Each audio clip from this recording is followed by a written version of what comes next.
Michael Sassano, CEO of SOMAÍ Pharmaceuticals.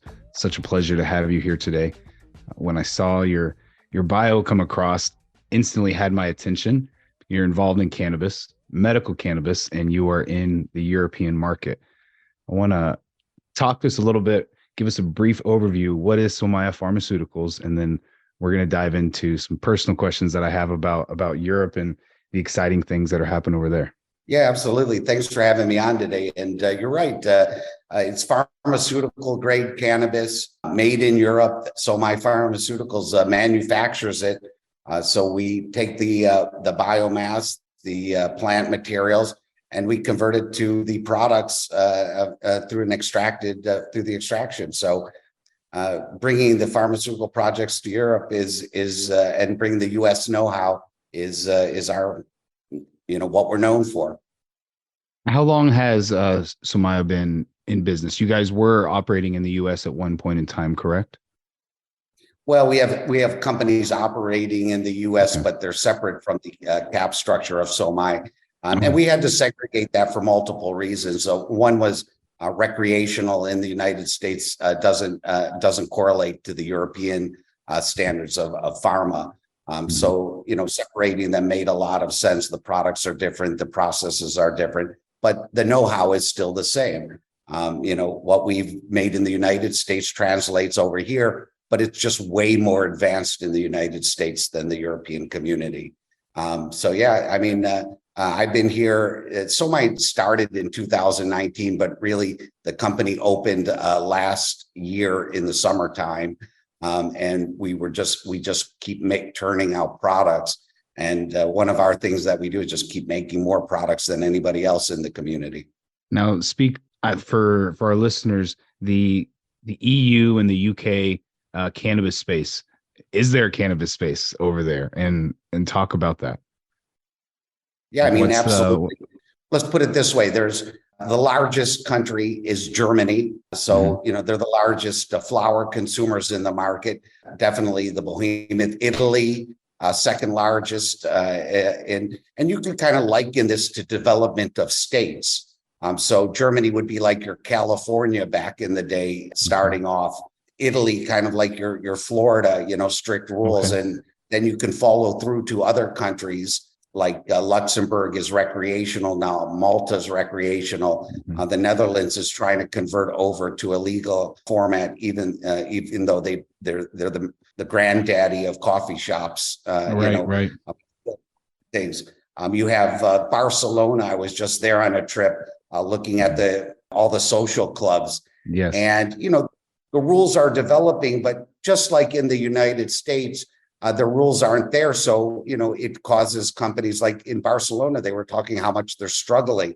But then you have prolific markets like Australia. Every single product we make, products that you would see in the United States exist there, from vaporizers to gummies. So there's more advanced markets, and there's markets that are, let's say larger volumes like Germany, but you can't get products like vaporizers and things like that.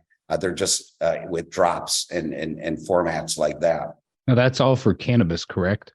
This is all cannabis. These are all cannabis products. So what are you guys, before I ask, I printed out the list, went on your website. First of all, love your website. It's very educational. I love the way that you went about presenting who you are to your consumer, to your partners, whoever might be that's reading it. You definitely understand that you're coming from a place of a medical standpoint and trying to point out how cannabis and the human body work harmoniously together. And I loved that. That was the first things that I got off your page, just scrolling through it, and that beautiful. So then I got into your page and I saw it looks like some of the products, or at least some of the brand names, what they're sold as on the market. And I wanted to just ask you about some of those. You have Epidiolex. I'm probably murdering these names. I know I'm terrible with that type of stuff. But could you maybe just give us a brief overview of some of the medications that you have brought to market, the process that you went through to get to that and everything?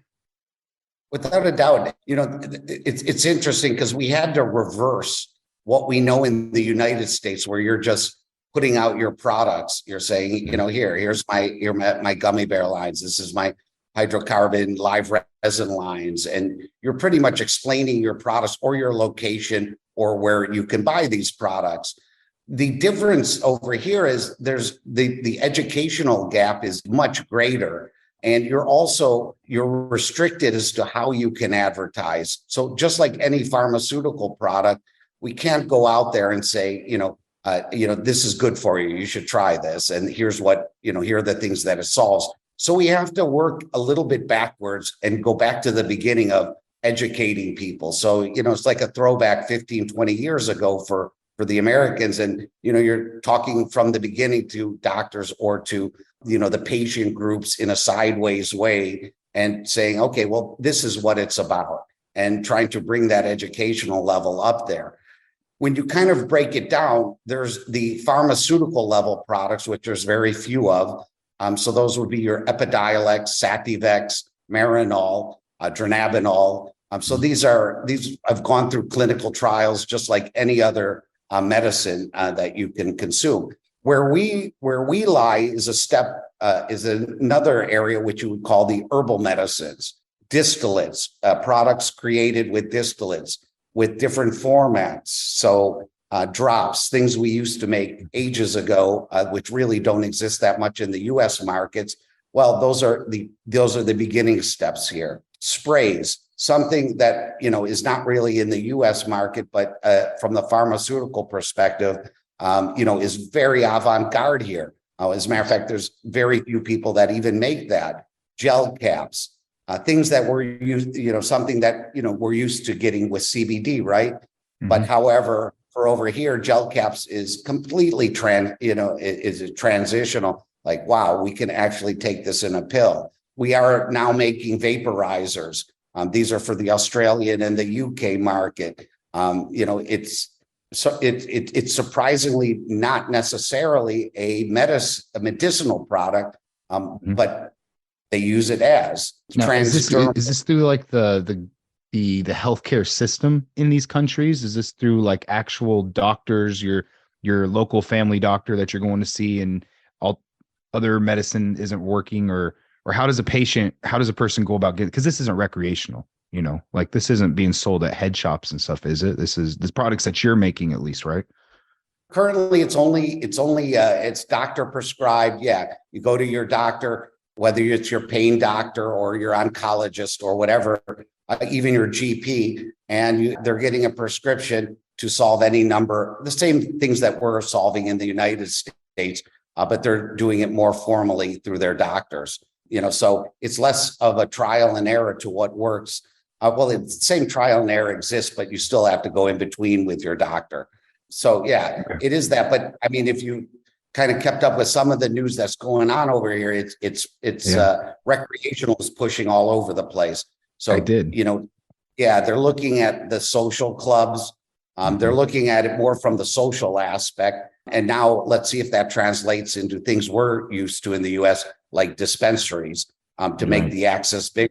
Even the possibility of delisting cannabis as a narcotic has been floated just recently. As of the other day, the rumors started going around with leaked documents from the German recreational program they're trying to administer. Now, I heard some rumors that Germany was just a couple weeks or like a month or so away. They're talking that like by July, it's legal over there. Is that true, or is that just rumors that are getting, telephoned across the ocean and then we're hearing them wrong over here? No, it's very real. But you know as well as anybody, the governments and the politicians have a funny way of making this up for everyone. So we're not even quite sure if the social club is necessarily the right aspect, because the way they're doing it is, okay, you have your social club, but you have to grow your own product for your members, and you're limited in the amount of members. Well, anybody who's grown knows that's an expensive process just to have a limited, outreach. Yeah. So it's like Malta, Luxembourg, they have the same recreational program they've announced, but yet to materialize.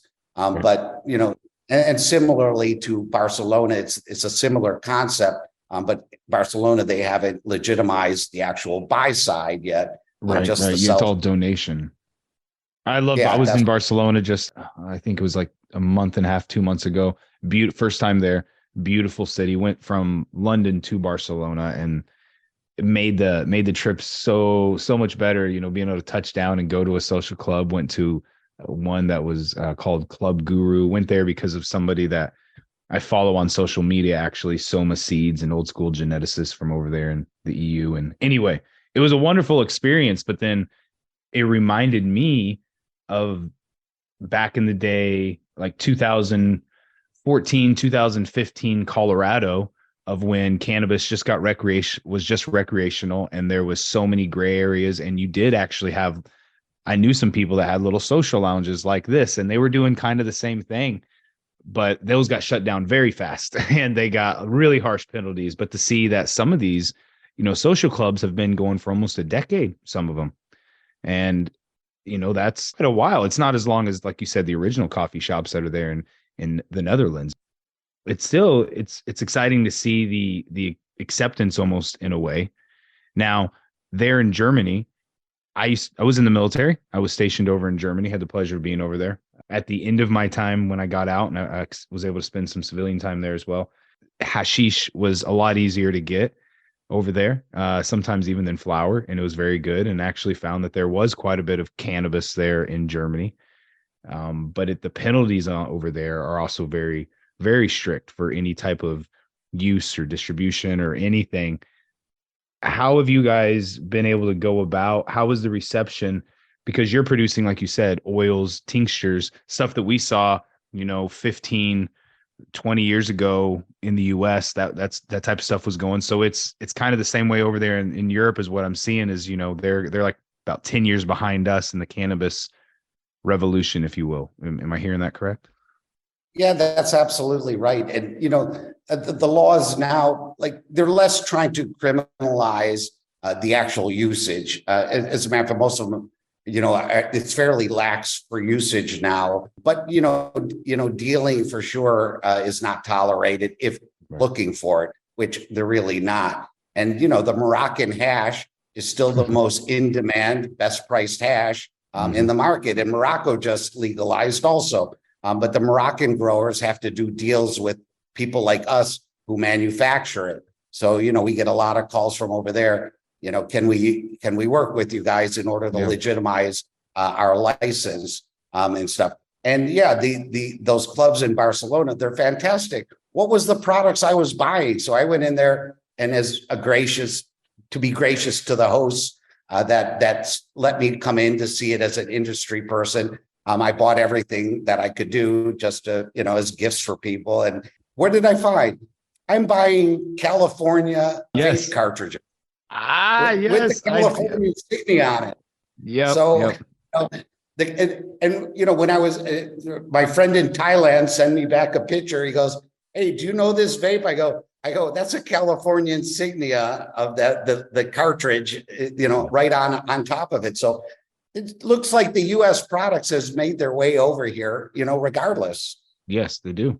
We could talk about that really quick. I experienced, I didn't see the cartridges. I went to the club I went to.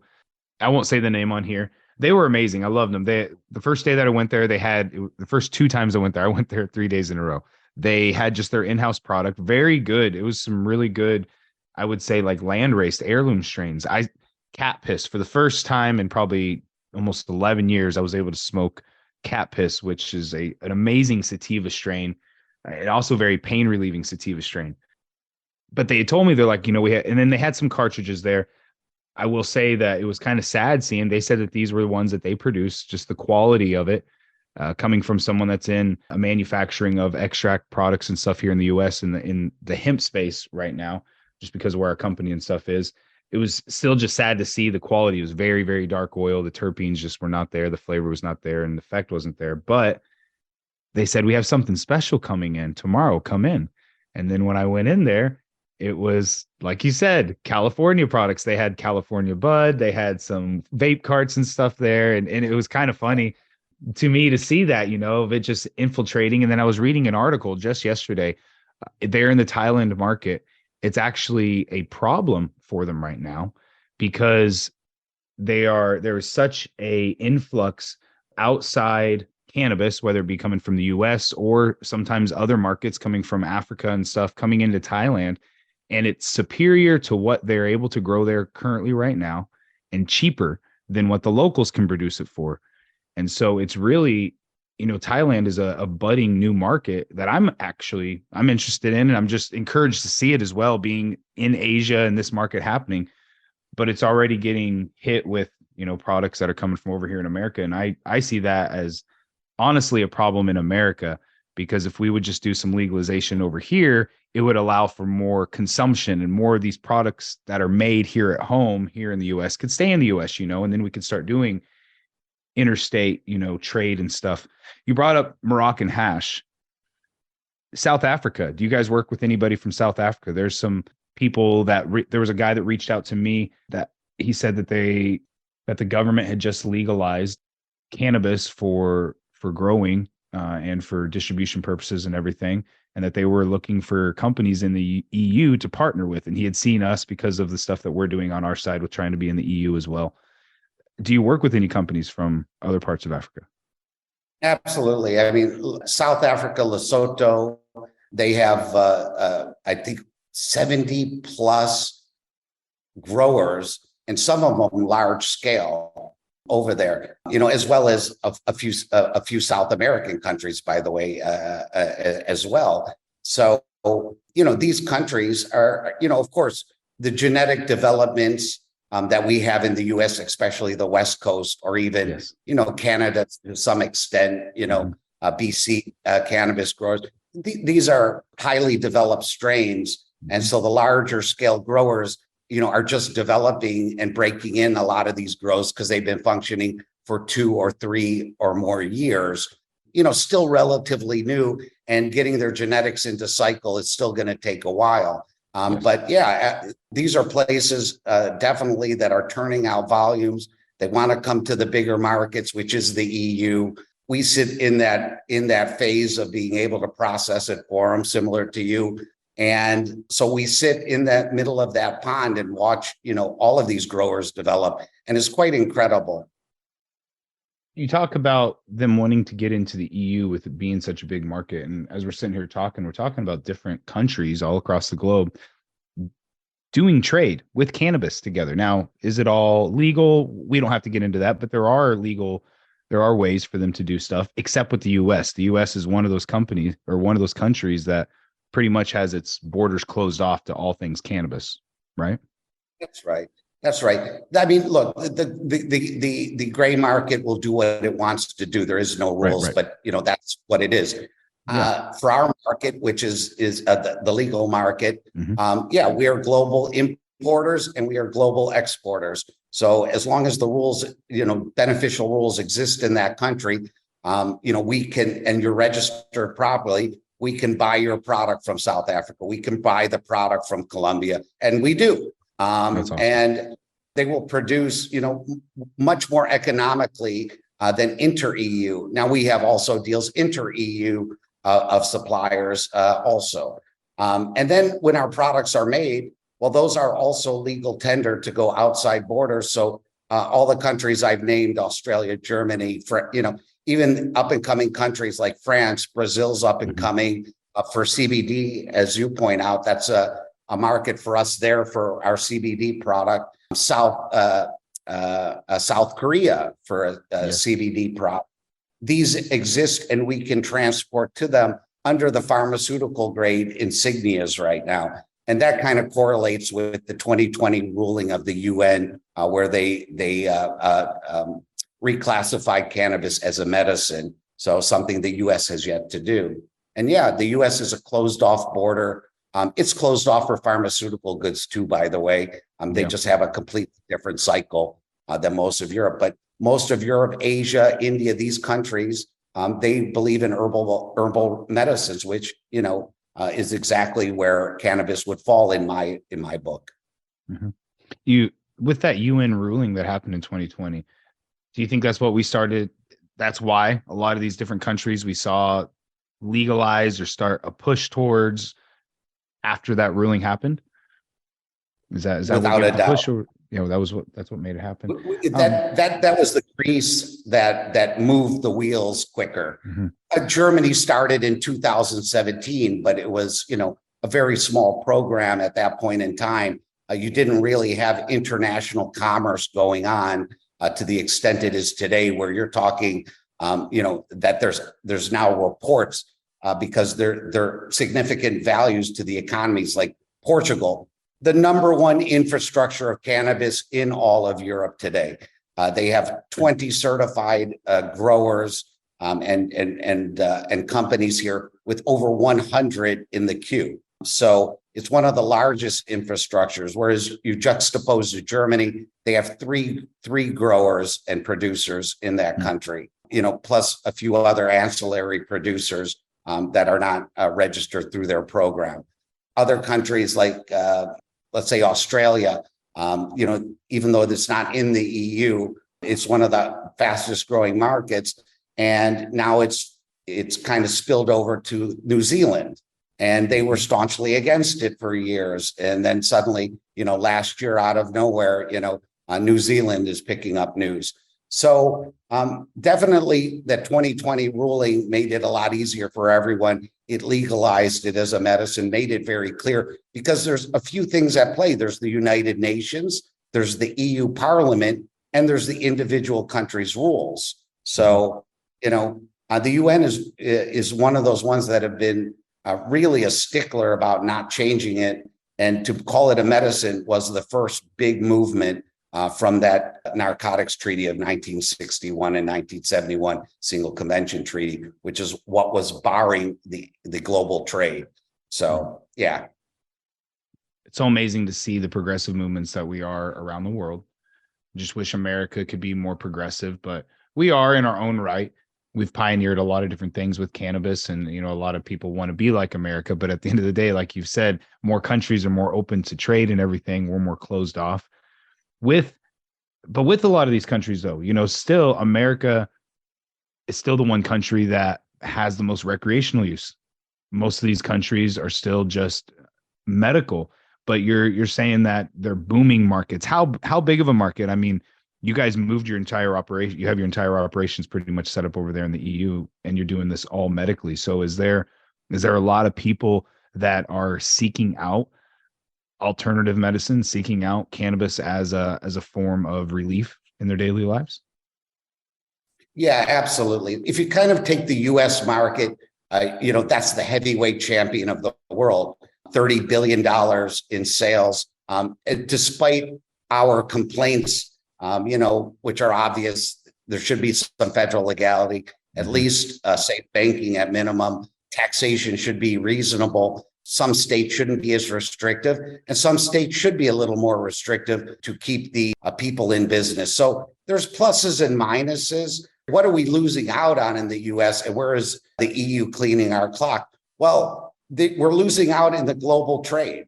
We're losing out in being open to that. And this is a time when cannabis companies in the US can use it, even though revenues may go up, profitability is not there due to, those things that I outlined. If we could actually penetrate global markets, well, I mean, that would be an advantage. We're just letting it get away. So the company here was independently set up, built from scratch to conform to pharmaceutical regulations. And that global market, those global medicines, that's something way different. That quality standard can be distributed recreationally. It can be distributed on a global basis. We just need to get the regulations from the overall umbrella, the UN, and in particular, change to that. And, that will be the challenge. I mean, but like you said, the US has got to concentrate on its issues. It's still the heavyweight champion of the world, will be probably forever. And the EU will be the second largest market, second to Canada, probably in a few years. What's the market size here? It's a measly 500 million, which is the starting state. But then again, you're only talking about 35 license sets compared to 30,000 in the United States. So it's a massive difference of infrastructure, a massive difference in adoption. And if you start to see some movement this year, which you will in Germany, I think you're going to see a very fast brush fire similar to the early days, as you point out, in Colorado, where, the medical, it was going along pretty good. And then suddenly that recreational kicked in, boom, it still keeps growing, even though you thought it would mature. Yep. 10 years later, Colorado is still just booming. And then it's been the example for so many states that have now followed, now where the majority of America is for cannabis and has cannabis laws on the books. It's coming. Yeah. I want to switch gears just for a couple minutes, because there's a couple other things, we've talked about where cannabis is going, of how it's spreading across the world, what you guys are doing for the pharmaceutical side and the dedication to expanding. Well, we didn't get into too much, but of expanding the abilities of the plant. All this is good, but if you can't run the business and if you can't pay the bills, none of it works. And if you have to if you have a hard time dealing with your money, which can be a problem here in America for some cannabis businesses, is where do they put their money? How do they pay their employees? How do they do this and do that? You've been involved in banking and finance as well in this sector, haven't you? Yeah, I mean, my background is economics, banking, real estate development. When you're going into cannabis, one is the love of the plant. Of course, this is necessary. You have to love what you're doing. The other is managing it right so that you can be profitable and budget yourself right in development in the different stages, from build up to execution on sales. And, a lot of times, sure, many companies, as we've seen, have fallen short in that respect. But I can just tell you from experience, you got to have extreme budgets and you have to stick to them. They have to be long-term, years out. They have to adjust. They have to be constantly revisited on a regular basis, weekly, monthly, and you got to hit the targets, because there is not an infinite flow of capital that will support you. And we're seeing that now in the US markets. They're laden with too much debt, some of them 100% debt to capital. It's rough. You can't survive in 50% not profitability. Harsh, mostly to blame on taxation, to be fair, but still, you could eke it out and have a few percentages there and try to run it smooth. Here, it's less of a problem, the taxation issue, because it's taxed like any other product. There is no difference between selling a bottle of water and selling a cannabis plant when it comes to taxation issues. It exists on the same things. But the thing here is you have to educate more. You have to knock on doors of doctors and tell them about your products. So that's a much heavier spend to get to that point of sales and profitability, rather than opening your door and blasting out a bunch of Instagrams and saying, hey, we're here. So, there's a plus and minus to it all, but yeah, you need to have budgeting, or you're gonna be closing your doors. And we had 4 facilities in Portugal. Sorry, not just in Portugal, in the EU. One was in another country, 2 were in another country, and they went bust. And the money train does not run forever. Right. How's the banking been for companies over there securing? Are you able to secure outside investment through traditional means, or does it still have to come from private investors and people putting in to start up one of these companies? How is the management of your money? And you said that it's taxed just like everything else. So are you still able to claim like the same deductions as a normal business would? Like over here in the US, as a cannabis business, you're not allowed to claim payroll tax.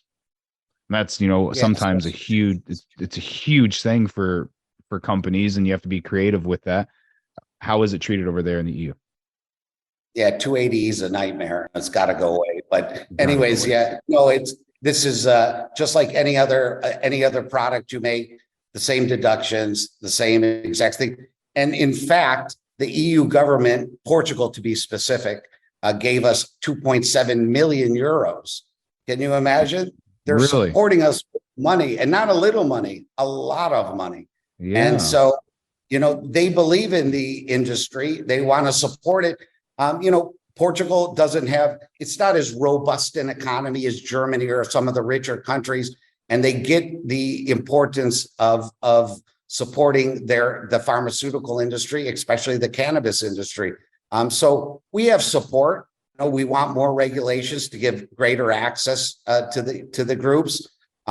But yeah, the banking, we have normal banks, no problem. Of course, in a startup phase, you're doing a different kind of a capital raise than later. But our banking, when we decide to go for a more banking orientated raise, well, we're NASD because we're pharmaceutical. So we're not OTCQB, we're not CSE, we're Toronto, we're NASDAQ, we're London. So, if we do go that way, we have options there because of the pharmaceutical derivation and the global trading position of cannabis in our markets. So there's a lot greater doors opened in that front, but also we still got to get those numbers up from 500 million into the billions, and we'll need a lot more infrastructure. The infrastructure is not going to support the European community, which has a population twice that of the United States, just about. Do you think that they're going to keep these same types of standards and stuff when they go over into a recreational use market over there, or even just a more widely accepted medical market? I would say it would be a progressive move forward, even if they just went more medical and took it outside of just your normal doctor's offices and getting it from pharmacies, and allowed you to get it from dispensaries in various types of forms, such as flower, edibles, topicals, vaporables, and stuff. They take these steps, do you think that they're going to keep the same? Because it sounds like to me that they're way more progressive on the fact of how they treat cannabis like a normal business, like any other plant. It's nothing special. They don't see it as a money tree, a mint, if you will, growing out of the ground, like it seems like some of these places in America treat it, with the insane taxation and just the stuff that they put against these companies. Do you think that's going to, what do you see over there, Germany, Portugal? You're involved in it. You're probably helping push for some of these things. So what do you see from the business side of it?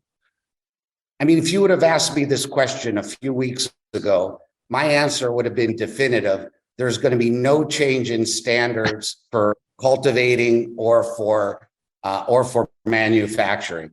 I would have been staunchly against it. I'm not saying the rules are finalized yet, but reading the tea leaves, let's say, of what these social club programs may look like. It looks homegrown to me. Is that where they stop? No, I think they will come. And they did say their second pillar. They were clear. The second pillar is going to be dispensaries that would be normal. That would be normal to us. But then, recent rumors that possibly they may change it from a narcotic. I mean, my money's 50-50 now. It's easy for us to go from the high standard to a lower standard. You can never go from a lower standard to an upper standard where we're at. That's just impossible due to the air handling units and procedures in place. If we make a vaporizer, can we be competitive? Well, I could be competitive to the Barcelona social. If the prices were, as I understood them, 20 euros for a cartridge wholesale, or for up to 40 euros, depending if it's live resin or not. Yeah. Okay, I'm from the US market. That's fine by me. So, accepted. Now we have to find the path to sell to them. And we're one of the few companies that actually will produce an American style distillate, where it's a refined distillate, not that crude oil that you might have seen. We're using terpene flavors, combos that make sense for us. We're limited to 5% use of it, so we can't blast out those flavonoids too much. But 5% is enough. It's going to get you. Is that 5% over? Is that because of regulation? Like you can only use 5% terpenes, and is that just what is that from? I think the regulators scratch their head as to the usage of all of this. So they don't really know exactly what to say. So let's just put it at 5% and let's keep it there. Because that may ensure that the terpenes we use don't interfere with the actual cannabinoids. So It's about what does that terpene do to the cannabinoid? Is it becoming an active ingredient, or is it a passive flavonoid? And so if the answer is 5%, we'll pass that as a flavonoid. You get to 10%, well, that sounds like an active ingredient to them. And I think that's more of the way. Of course, all of this will change as time goes on. This is a beginning point. But I'm invested in the quality standard that we have. And I think people may appreciate that even if the standards go lower. Like you pointed out, nobody's going to like a crude oil formed, janky cartridge. It's just not going to, it's still good. We have the ceramics and we have the caps on the tops and the caps on the bottoms and a nice packaging.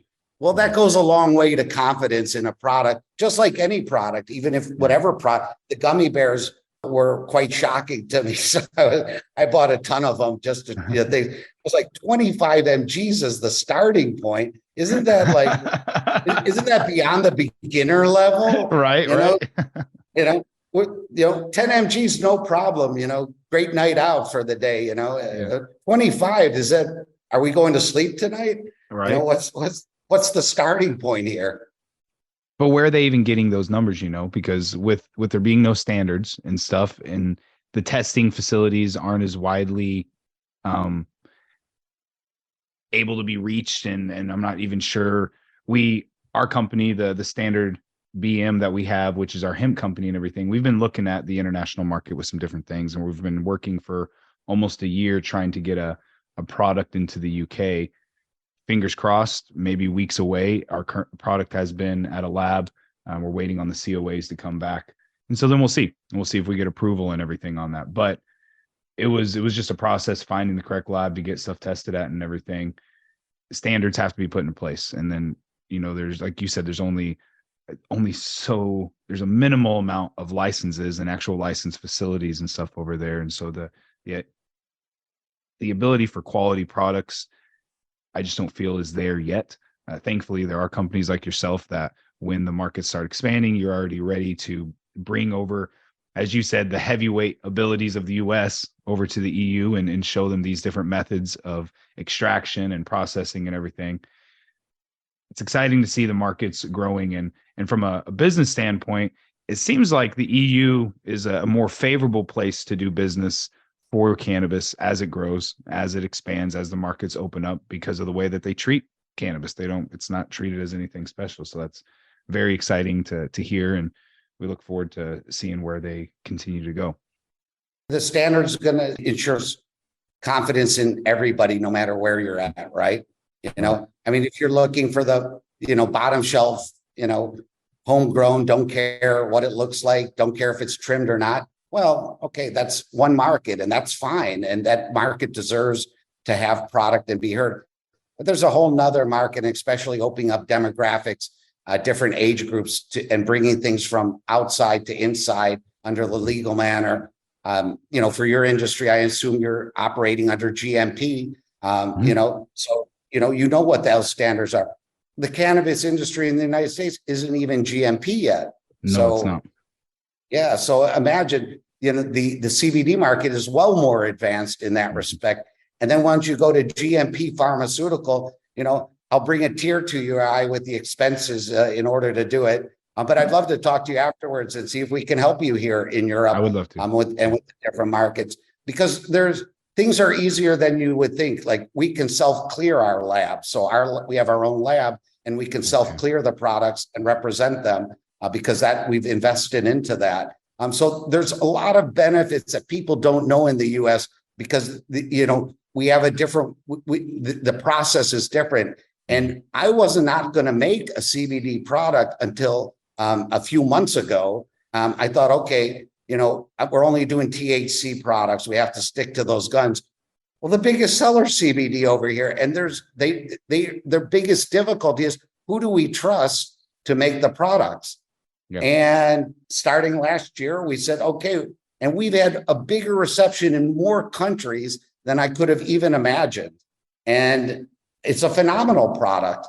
It's a matter of fact, my eyes are wide open because I was stuck in that THC mentality the whole time in the United States. And suddenly my eyes said, well, I could sell this much easier, much better. It's much clearer. They're prescribing it more. And even they're taking our THC products and they're saying, all right, I don't want a 10 for 10. I want that to be X. And so buy the 10 for 10, buy the Somai pure CBD, the 0 for 100 or whatever. And I want you to mix those. and come up with a different formulation. And that's happening. So, that's awesome. I love that. You know, it's really awesome what's happening. My eyes are very much different now that I see, you know, getting a reputational value around a product. Well, I would love to talk to you offline. We're actually, our company, The Standard, is going to be out in Germany the end of next month in June at the ICBC convention there in Berlin. We're sponsoring that. Are you? Well, yeah, my brother, we need to set up and just meet each other in person. Then I'll be there. That has to happen. Please, let's do that. Okay. We'll connect offline, and I look forward to that. Thank you so much, Michael. I appreciate just your knowledge and everything that you brought to us today, and just sharing light on a new market. Like I said, I have my own interest in it, but I'm sure there's tons of people here that already have operations that are looking at doing other things, and you just shed a new light of the possibilities. And I appreciate that and wish you the best. Look forward to meeting you in the future, and have a wonderful day. Thanks, Bryce. I look forward to seeing you in ICBC.